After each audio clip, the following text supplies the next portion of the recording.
Ya, Assalamualaikum warahmatullahi wabarakatuh. Berjumpa lagi di KPPLD. Saya Rifki Ahmad Naufal bersama teman saya Adam Umarsya. NP 521210075 dan 521210164. Kami di sini sekarang akan membahas dua bab 22 dan 23, yaitu mengenai developer testing dan juga debugger. Mulai saja. Pada yang pertama kita akan membacakan tentang developer testing, menjelaskan developer testing, mohon maaf. Ya, start the test. Gimana sih caranya developer testing? Apa sih developer testing itu? Kalau misalkan saya jelaskan, developer testing itu ibaratnya kita mentesting sebuah program, software yang kita kembangkan untuk menentukan apakah itu sudah baik atau belum. Ada beberapa tata cara untuk melakukan testing. Seperti pada layar, yaitu pertama ada unit testing, component testing, integration testing, regression testing, system testing, beta test, customer acceptance test, performance test, configuration test, platform test, stress test, usability test, etc. Tapi kalau misalnya kita lihat baik-baik, di sini ada 3 testing yang kami bold, yaitu unit testing, component testing, dan integration testing. Apa sih mereka itu?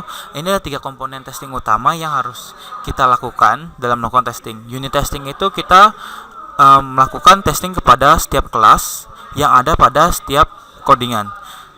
Apakah pada kelas itu sudah terjadi kesalahan atau belum? Kita melihatnya dari situ. Lalu komponen testing yang lebih luas, skala lebih luas, yaitu pada satu bagian keseluruhan kelas, apakah mereka sudah tercakupi dan sudah baik apa belum.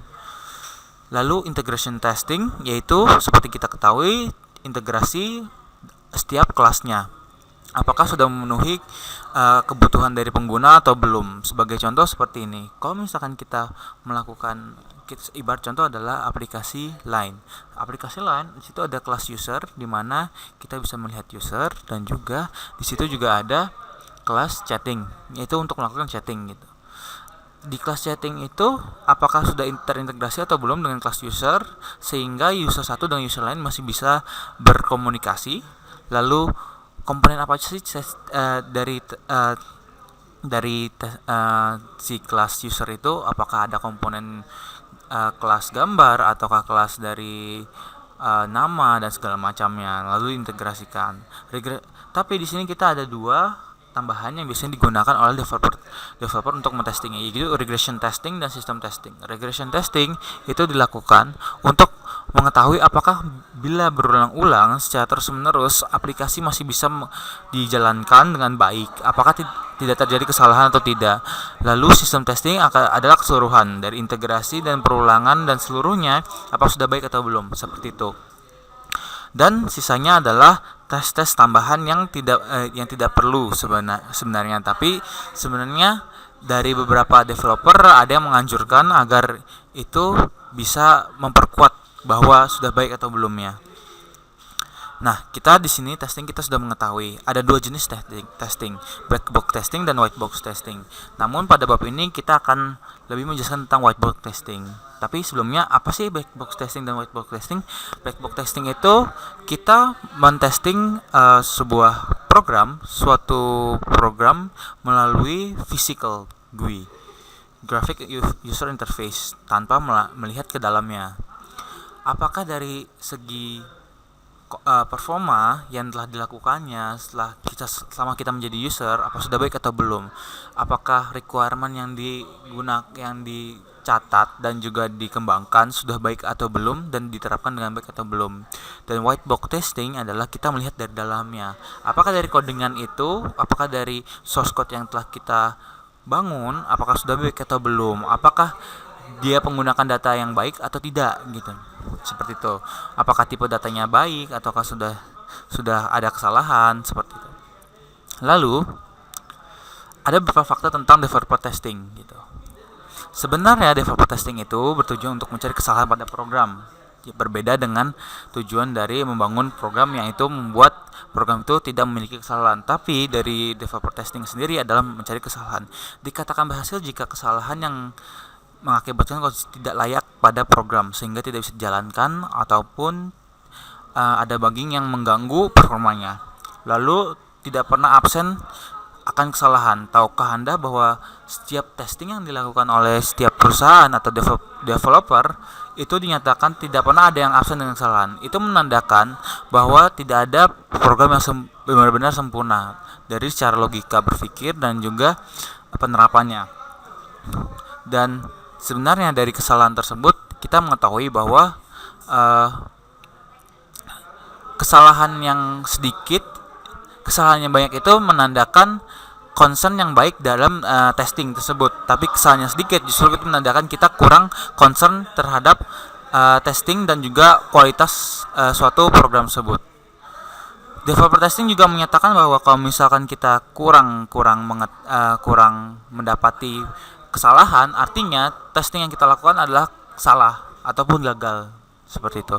Testing tidak akan meningkatkan kualitas program, hanya sebagai indikator kesalahan. Semakin banyak kesalahan yang dilakukan dan ditemukan, berarti meningkatkan bahwa kualitas testing yang dilakukan semakin baik. Ataupun itu sebagai acuan bahwa kesalahan-kesalahan tersebut harus diperbaiki oleh developer.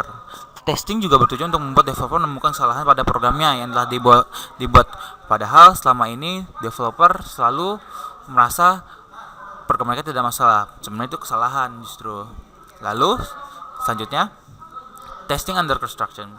Bagaimanakah kita melakukannya? Adakah cara yang lebih baik? Bagaimana cara kita melakukannya? Yaitu kita melihatnya dari dalam gitu. Satu persatu kita lihat kelasnya. Ada beberapa banyak cara yang untuk kita lakukan gitu. Kita bisa mencarinya di situs-situs. Adakah cara yang lebih baik? Cara yang lebih baik adalah kita melakukannya ketika kita melakukan setelah membuat kelas, lalu kita langsung saja kita testing apakah kelas itu sudah baik, sehingga kita tidak memiliki pekerjaan yang menumpuk di akhirnya. Ada beberapa yang pada tes yang harus kita pikirkan, yaitu relevant requirement. Apakah requirement yang telah dibuat, yang telah kita pikirkan matang-matang sudah baik untuk diterapkan dan sudah diterapkan dengan baik pada program tersebut. Seperti itu. Lalu design concern. Apakah desain sudah ergonomis ataupun mudah digunakan, user friendly kah ataukah belum? Dan basis testing. Basis testing ini adalah seperti testing mendasar, seperti menambahkan if then seperti itu untuk mengetahui bahwa pada dasar sendiri saja sudah baik atau belum gitu. Test first or testless. Test first or testless. Test first. Test first ini yang dimaksud adalah ketika kita baru saja membuat program, walaupun belum komplit seutuhnya, tapi kita langsung mentestingnya untuk mengetahui kesalahannya dan langsung bisa diperbaiki. Seperti yang saya bilang tadi, untuk tidak mencegah penumpukan kerja atau testless. Masing-masing sebenarnya ada kelebihannya. Kita bisa lebih pada test first, kita bisa concern pada kesalahan yang telah dibuat langsung. Testless kita bisa concern kepada konsentrasi terhadap program yang kita buat. Namun testless fakta menunjukkan bahwa kalau misalnya kita menggunakan testless, banyak yang merasakan bahwa peningkatan biaya, karena semakin panjang waktu yang dilakukan, semakin tinggi biaya yang dilakukan. Seperti itu.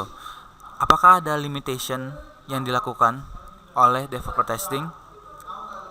Ada sebenarnya. Ada beberapa hal. Salah satunya adalah peningkatan biaya yang jika kita lakukan terlalu lama, biaya yang dikeluarkan akan semakin banyak. Seperti yang tadi saya sebutkan. Lalu seharusnya seorang developer membuat suatu program itu secara clean, tidak ada kotoran yang tersisa seperti error-error. Namun kenyataannya masih banyak yang ditemukan kotoran gitu. Dan juga seperti halnya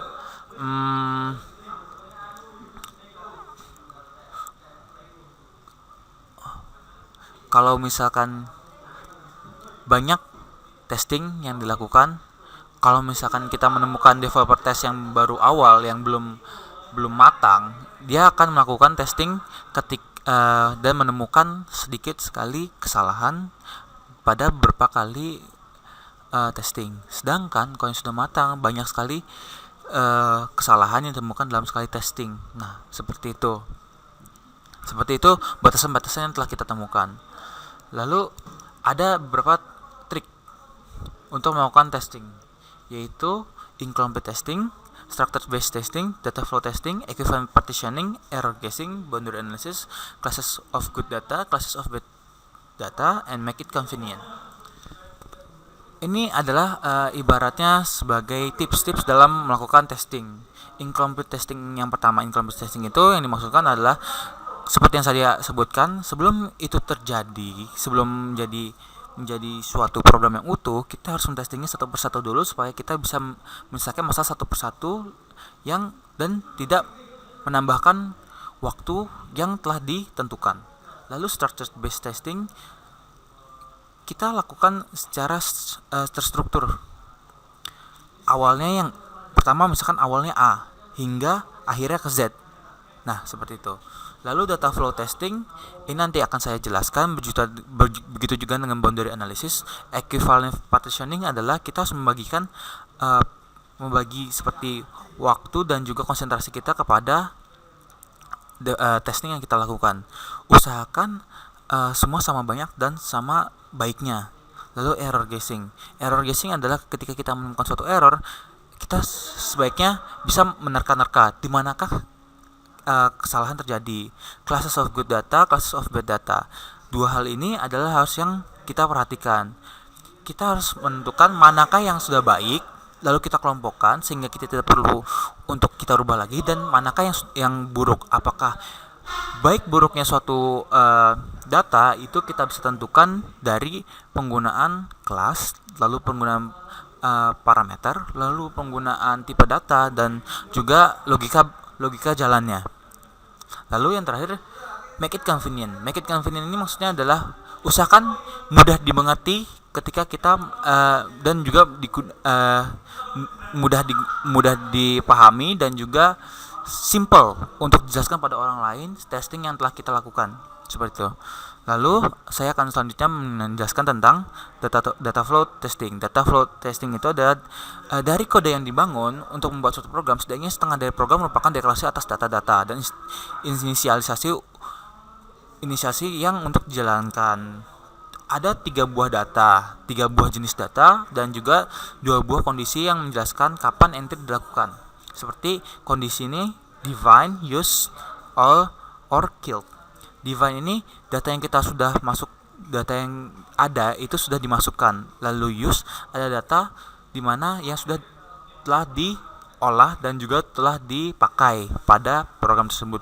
Lalu killed adalah ketika data itu sudah ada, ternyata data itu tidak cocok dan itu terminate atau di killed. Turn, enter, dan excite. Enter itu adalah ketika kita baru saja melakukan codingan, masukkan input, dia langsung sebelum input itu dilakukan. Excite malah adalah kebalikannya, setelah itu di input. Lalu ada ini kombinasi dari data series. Define excited, define killed, enter use, killed use, user use, define. Maksudnya gimana? Define adalah ketika kita sudah mendefine suatu ini, ternyata kita diminta define kembali. Lalu define excited adalah kita melakukan define setelah kita melakukan inputan. Lalu define killed adalah kita sudah melakukan define, tapi akhirnya justru malah di killed. Bukan justru, emang kenyataannya emang harus di killed. Seperti ibaratnya killing task, seperti itu. Enter killed, apa yang kita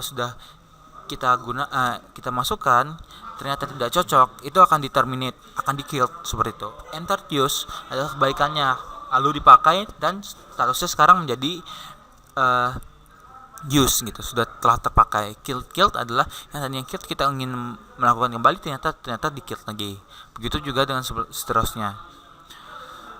Boundary scale ini adalah jarak kalau misalkan kita melakukan suatu testing, di mana kita harus mengetahui batasan-batasannya gitu. Batasan yang kita lakukan adalah standarnya adalah maksimal ibaratnya. Jika kita melalui di bawah maksimal, kita akan mengalami kesulitan atau kita akan mengalami kekurangan ibaratnya. Boundary di atas max sebenarnya ini yang harus dihindari karena hal-hal yang tidak perlu pun akan dilakukan pada di sininya. Jadi sebenarnya kita harus melakukannya pada batas normal atau kita biasanya mengatakan itu pada maksimum status. Lalu ada tipikal error yang biasa kita temukan biasanya. Hal-hal ini diakibatkan oleh error pada pengembangan perangkat tentang kesalahan yang berada pada kelas proyek utama biasanya. Karena kebanyakan dari developer itu tidak menyadari bahwa sebenarnya hampir 50% kesalahan itu dilakukan pada proyek utamanya, justru pada aplikasi yang dikembangkannya, pada main class-nya. Justru kesalahan akan meningkatkan pengeluaran dalam pengembangan. Ini adalah kesalahan yang sering terjadi dan waktu pun semakin panjang. Waktu ini berbanding lurus dengan kesalahan. Kalau misalkan waktu ini semakin panjang dan kesalahan yang diakibatkan semakin banyak pula, pengeluaran yang dilakukan pun akan semakin tinggi. Seperti itu. Dan ini adalah kesalahan-kesalahan yang biasanya terjadi. Bezier pada tahun 1910 mencatat ada kesalahan-kesalahan yang dilakukan oleh developer dan dia mengelompokkan kesalahan-kesalahan tersebut. 25%-nya ada pada struktural, itu pada konsep strukturnya itu bagaimana dia berjalannya. Lalu 22% disusul oleh data.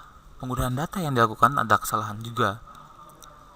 Lalu seperti selanjutnya dan seterusnya.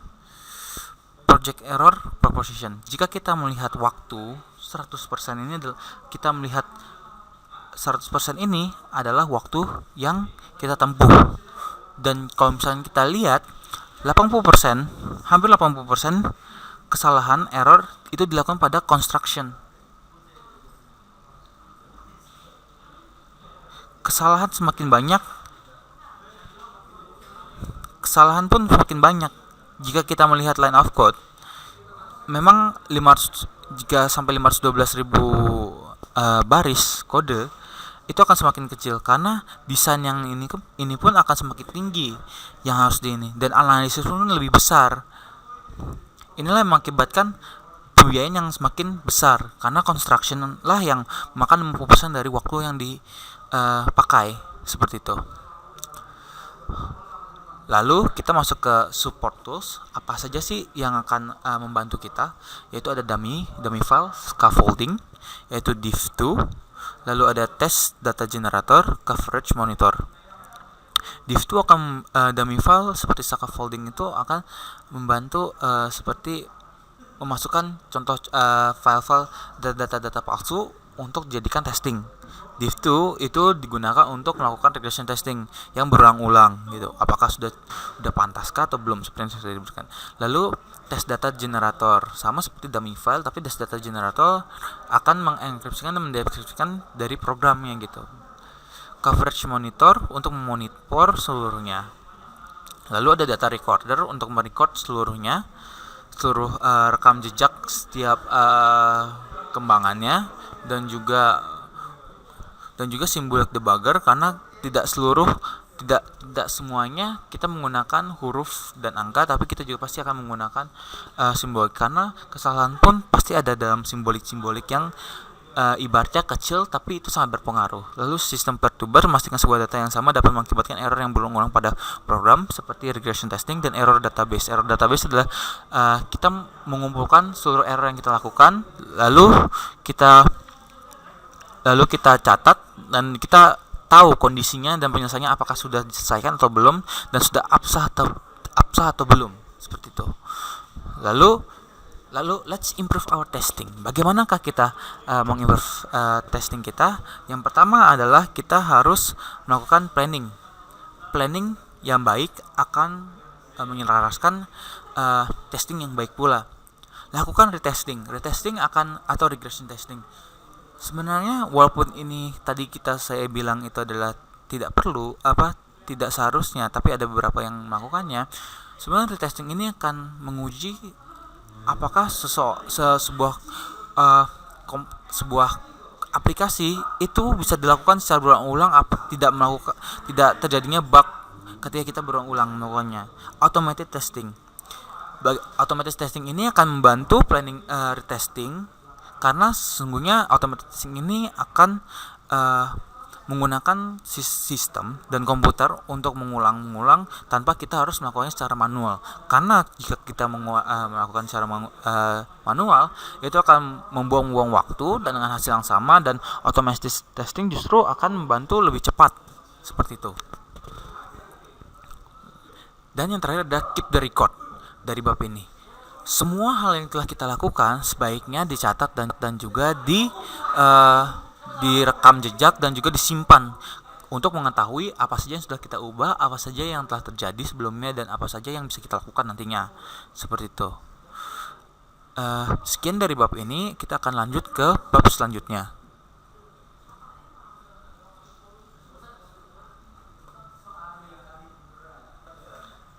Ya, kita lanjutkan dengan bab debugging.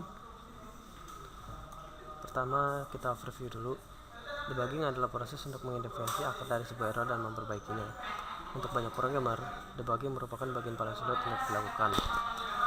Dalam beberapa proyek, debugging mencakup 50% dari total waktu yang dibutuhkan untuk mendevelop. Sebuah bug merupakan kesalahan dari seorang programmer itu sendiri. Kemudian ada role of debugging in software quality. Seperti testing, debugging bukanlah suatu hal yang untuk meningkatkan kualitas dari sebuah software, sedangkan merupakan sebuah cara untuk memeriksa kecacatan atau kesalahan. Kemudian ada variation in debugging performance.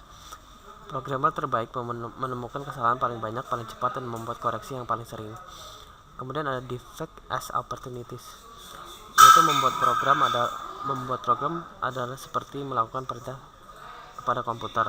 Ketika sebuah program telah dicoba dan error, maka catatan atau kesalahan yang ada akan terjamin. Lebih baik belajar untuk mencegah error dari awal daripada harus belajar untuk memperbaiki error tersebut. Lanjut, sebuah error dapat menjadi sebuah kesempatan yang besar dengan langkah-langkah sebagai berikut. Pertama, mempelajari program yang sedang dikerjakan. Kedua, pelajari kesalahan-kesalahan yang dibuat.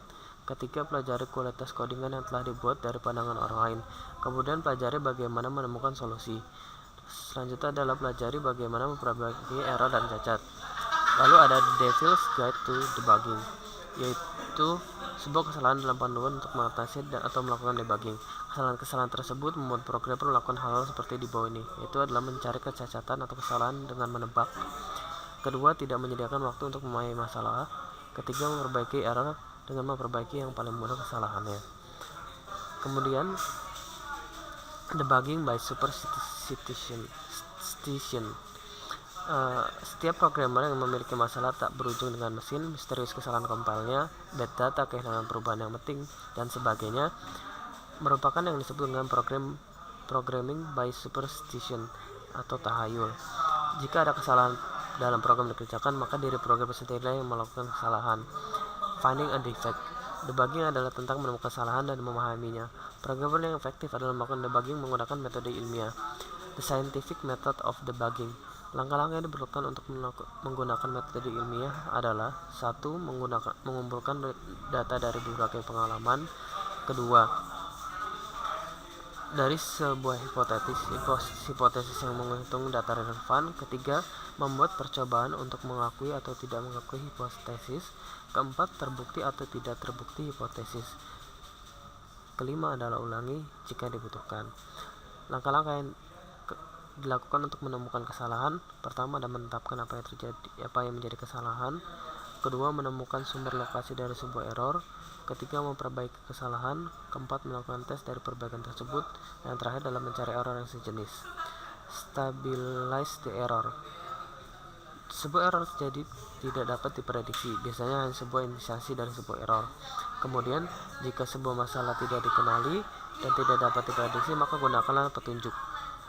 Hampir pasti ada sebuah petunjuk yang tidak terinisiasi atau menggunakan petunjuk setelah memori yang ditunjukkan yang tidak dialokasikan.